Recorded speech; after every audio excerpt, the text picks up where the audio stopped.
डोकरी में Nishat public school डोकरी जो इफ्तिताह थी गुज़रियो, जंहिं में डोकरी ऐं आसपास जे तालीमी माहिरनि, सिविल सोसाइटी, उस्तादनि ऐं शागिर्दनि वॾे अंग में शिरकत कई।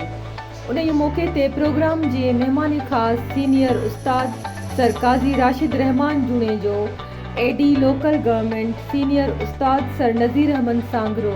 रिटायर्ड एसडीओ सीनियर उस्ताद सर हाकिम अली जूणेजो ऐं सीनियर उस्ताद सर मुश्ताक अहमद जूणेजो, सीनियर उस्ताद सर गुलाम मुस्तफ़ा जूणेजो, सीनियर उस्ताद सर काज़ी फलकियार अहमद जूणेजो, अॻूणो incharge Mujaddid public high school Dokri,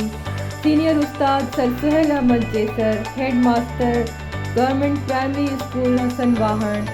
senior उस्ताद सर काज़ी आकाश अहमद जूणेजो, अॻूणो प्रिंसिपल मुजद्दिद public high school Dokri sir Sajid Hussain Masan, sir Mukhtiar Ali Shaikh, अॻूणो incharge Mujaddid public high school Dokri sir Sohbat Ali Jaskani, sir Safdar Ali Junejo, sir Ghulam Rahim Junejo, Muhammad Siddique Junejo क़बूलाई ऐं ॿियनि ख़िताब कंदे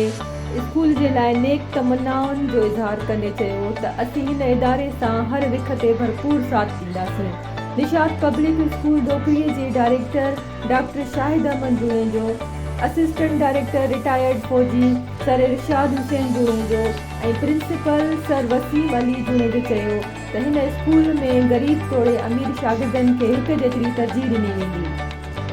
असांजी कोशिश हूंदी त शागिर्दनि खे मयारी मिसाली ऐं जदीद तालीम सां नवाज़ियूं। ऑनररी डायरेक्टर सर ज़मीर हुसैन जूणेजो ख़िताब कंदे चयो त निशात पब्लिक स्कूल डोकरीअ जो खुलणु ख़ुशाइंदा अमल आहे। हिन स्कूल खे आला ऐं तजुर्बेकार उस्ताद मिलियल आहिनि जेकी शागिर्दनि जे कैरियर काउंसलिंग पिणु बहितर तरीक़े सां कंदा। प्रोग्राम में पाक फ़ौज जे जवाननि ऐं मेंबरनि, रिटायर्ड कैप्टन ताहिर अली ख़ासखेली, सदर ज़िला लाड़काणो, रिटायर्ड नायब क्लार्क अमीर अली जूणेजो, सदर तालका डोकरी, रिटायर्ड हवालदार इरशाद हुसैन जूणेजो, नायब सदर डोकरी, अब्दुल रज़ाक जूणेजो, रिटायर्ड हवालदार, हाफिज़ निसार अहमद दहर, रिटायर्ड हवालदार, मोहम्मद सूमर अवान, रिटायर्ड हवालदार ऐं अॻूणो सर्विसमैन ऐं ॿियनि पिणु वॾे अंग में शिरकत कई। प्रोग्राम जे आख़िर में स्कूल इंतिज़ामिया तरफ़ां आयल सभिनी महिमाननि जो दिलि सां शुक्रियो पिणु अदा कयो।